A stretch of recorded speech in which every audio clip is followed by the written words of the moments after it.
The Scarecrow by Wiktor Lost. I write this account now while I still have a shred of sanity left, so that when you hear the story of the horrors I experienced at Gardner Ranch from other sources, you know they are not just the ramblings of a hysterical woman. I hear they wish to throw me in an asylum to try and paint me as such. They wish for you and me to forget what happened that fateful night, and I do too, believe me. But I will not. I must not. So I write this account now while I still can, and hope that you will believe me. It all began when I first met George, the love of my life. It was in a small, rural village I had spent my whole life in that he walked in the store I was working at. It was then that I had realized, with a shock, that I didn't recognize his face. Now this was unusual, you understand, as our town was a small, tight-knit community where everybody knew everybody, and no tourists ever came by, as there was nothing to see. So, I thought, who was this handsome stranger who came by to see me? As it turned out, after much probing, there was a good reason I didn't recognize his face. He lived on the outskirts of town, on a farm in the middle of nowhere. I had heard of a farm so far from, yet still a part of our little town, of course. The land and the family who lived on it, the gardeners, had become somewhat urban legends due to their isolationist tendencies. No one had seen or heard anything from them for years, and many assumed they had all passed away, or indeed never existed to begin with, although no one had ever dared to check. Yet there was living proof that they did indeed exist, or at least one did. He was the son of the late George Sr., who had tragically committed suicide a year prior to me meeting with his son. As my Georgie revealed to me, since that time he had been taking care of the farm in his father's stead. He had also been taking care of his sick mother, George Sr.'s widow. Though he tried his best, the poor man, he could not keep up with the work, and with no helping hands he could not sustain the farm to feed them as his father had. That and his mother's failing health compelled him to break his family's self-imposed isolation and seek help. I was deeply moved by his story, and resolved to help him find medicine for his mother, as well as other groceries. We spent the day together, exchanging stories of our families while going through his expansive shopping list. He admitted to me that, while he loved her dearly, living with his mother's ever-worsening condition was hard. I realized then that we were not so different. For you see, my mother had also died from sickness, so I knew what that was like, seeing your own mother, helpless, lying crying in bed, unable to do anything as you feel day by day, her soul leaving her body, until she's no longer the caring person you once knew. No one should have to go through that alone. So, by the end of the day, I had decided, as George was preparing to begin his journey back, that I would stay by his side and go with him, through thick and thin. It had taken us the whole day to traverse the open fields of the outskirts of my former town. George had warned me how far his home was, and tried to dissuade me from accompanying him. My sweet Georgie, he always looks out for me. But this was the adventure I had been craving my whole life, and I wasn't about to miss out on it. Plus, George needed my help, and I couldn't let him down. Unfortunately, growing up in a small town where everything is within arm's reach had left me perhaps more out of shape than I thought, and I collapsed halfway through the journey. Despite being equally tired from carrying all the groceries we spent all day looking for, he took me in his strong arms and carried me the rest of the way without a word, only a small, heartwarming chuckle. By night we had reached his homestead. A beautiful ranch greeted us beyond a tall hill laden with crops, and submerged in a ditch at the bottom was a barn and a house. From the top of the hill I remember seeing a woman, silhouetted in the window from the candle-lit room on the bottom floor, the only other lit room apart from the one above it. Upon approach, the woman in the window shifted her head to look at us, and lifted the candle closer to her face, allowing me to see her sickly, gaunt face. She regarded us with shifty-eyed suspicion, before noticing who it was, and softening to a warmer, gentler look. I had rightly deduced that this was George's sickly mother.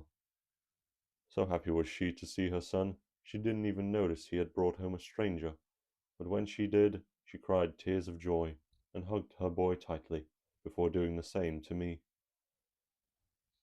I can't begin to describe what I felt in that moment. So long had it been since I felt the loving embrace of a mother. To feel that once more, I truly felt George's mother had accepted me into her family.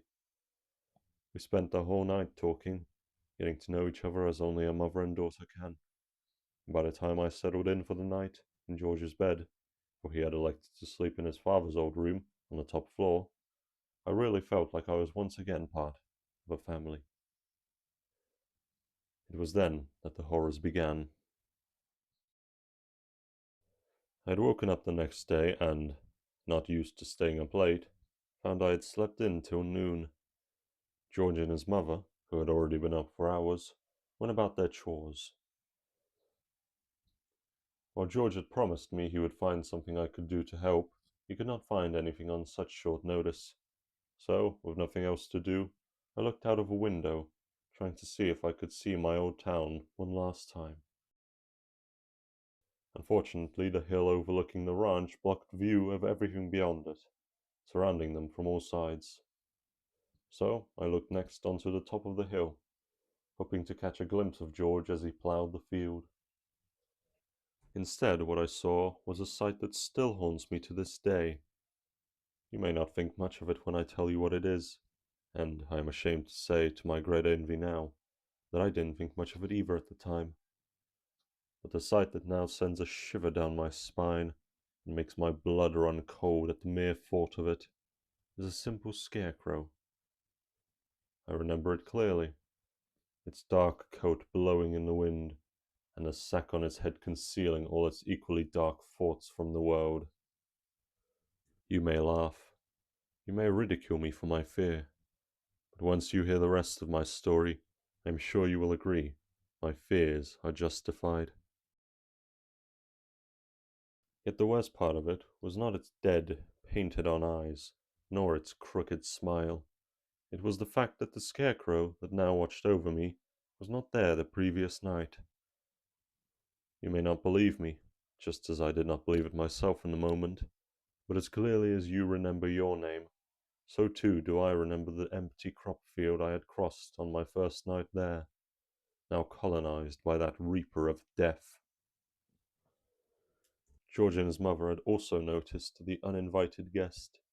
Both confessed to not putting him up, yet neither seemed willing to get rid of him. I admit, I found that I too had no desire to get close to that strange thing. I thought about taking a trip to town to get more supplies to last us the coming winter, but the scarecrow was blocking the only way back home. His eyes seemed to follow me every step I took. I decided perhaps we can last the winter after all. Unfortunately, it didn't. Before long we were running out, especially since productivity was lower than usual ever since George's mother had stopped working altogether. All she did was cry over the coat the scarecrow apparently stole from her husband. Then before long she seemed to believe the scarecrow was her husband.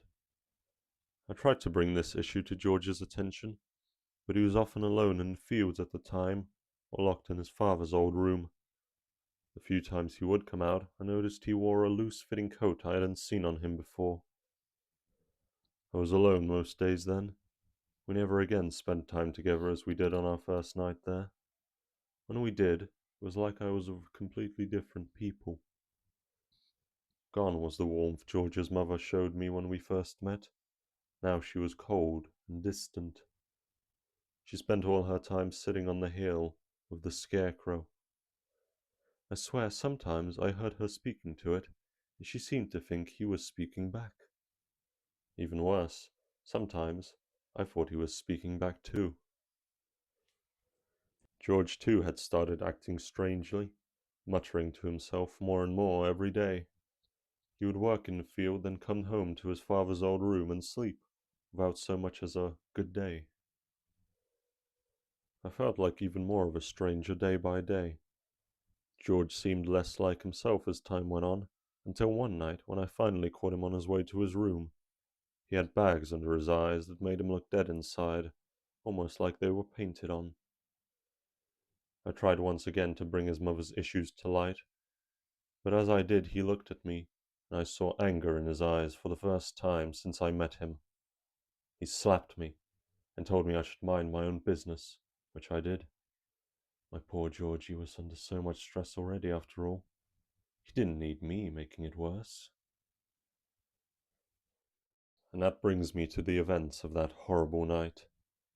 I struggle to even recount the terror I felt that night, but I shall try, for your sake, as well as mine. I was awoken by an argument in the kitchen. I believe it was over the amount of food we had left. George's mother had been eating more than normal for quite some time, and, with winter coming, and only one capable man of doing all the work, food was scarce. George's mother was screaming at him. I don't think I ever saw George cry as long as I knew him, but he was sobbing then. "I tried, Mama. I really tried," he sobbed. "I just wanted to be like Daddy." "Well, you never was, and you never will be. You couldn't even get me a strong grandson. Well, now I got me a son coming, and I'll make sure he's a much better son than you ever were. Maybe he'll actually make my Georgie proud." No! The hatchet hit her head before she even finished. Her eyes rolled to the back of her head, and her whole body flopped to the ground, dead. George stood over her lifeless corpse, panting heavily, but otherwise showing no reaction to the terrible crime he had just committed. I screamed. He turned around and smiled at me. But this wasn't the smile of my Georgie. This was a crooked smile. He dropped the hatchet, but kept his eyes locked onto me. "Good to see you, hon. You heard Mama. Let's not disturb her." I ran as fast as I could, slamming the door shut behind me, but I knew there was no way out. He was blocking the only exit to the house, and either way I could never get far. He would get me. I had to hide. I found a closet opposite a window that I could fit into, and after opening the window, I quickly jumped in the closet. I heard the banging and panting that indicated George was still looking for me, and soon the sound of a hatchet hitting the door and breaking it open. So I held my breath and waited, hoping beyond hope that he wouldn't find me. And it was in that closet that I saw the sight that still scars me to this day and compelled me to write this memoir in the first place. It is a sight burned into my memory that I shall certainly never forget. For in my rush to escape George's lust, I had not noticed the closet I was hiding in was facing the crop hill, and through the blinds of the closet door I could see his face. His haunting eyes locked onto mine. His crooked smile pierced my very soul. He was watching me. He saw me. He knew where I was. And if he knew where I was, I knew my George did too. It shook me to my very core, but I knew I could not move. So I waited for him to come, and waited, and waited. All the while the Scarecrow watched me from afar. No matter how much I wanted to, I knew I could not look away. If I did, he would move or disappear. So I kept my eyes locked with his all throughout the night, even as my eyes grew heavy, and I knew sleep was descending upon me. But I couldn't succumb to it. I had to stay strong. So I waited, not moving until night turned to day. The Scarecrow's smile faltered, and he suddenly started moving closer, almost floating at increasing speed, straight at me. Panicking, I tried to run back, but the closet wall blocked my escape. I tried opening the doors, but they wouldn't open. I was trapped. Banging on every side, I tried breaking the tight confines of the closet, and screamed for help as the Scarecrow flew ever faster at me. I closed my eyes for the first time in hours, praying for the inevitable. I felt the cold darkness take me as the whole world went black.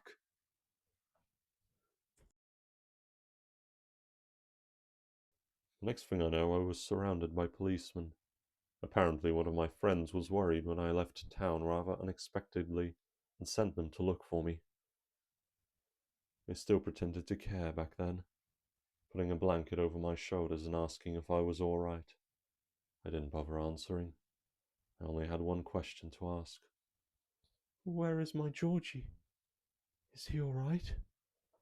They exchanged looks when I asked them that. I'm sure they still blamed him for his mother's death. From what we can see, he ran off into the fields out back. I doubt we'll find him there now, though on a plus side, I doubt he'll ever find his way out. It was determined the isolation of living in the middle of nowhere had finally gotten to George. Living alone so far from civilization can get to anyone, so he probably just snapped. I don't believe that, though. That doesn't sound like my Georgie. I know him. He was a kind, gentle man who would never do anything to harm me. The Scarecrow had disappeared as quickly as it had appeared. The police didn't believe it was ever there to begin with, but I know better. And now, so do you. Now you understand why you can't believe the lies they'll try to tell you. When your closest family and friends start to act differently, not at all like themselves, you must know it is not their fault. For you see, the Scarecrow is always there, even when you don't see him, staring at you from afar, twisting those you love into something entirely different. But you can't fall for his tricks. Don't blame them for their horrible actions. After all, it's not them anymore. It's the Scarecrow.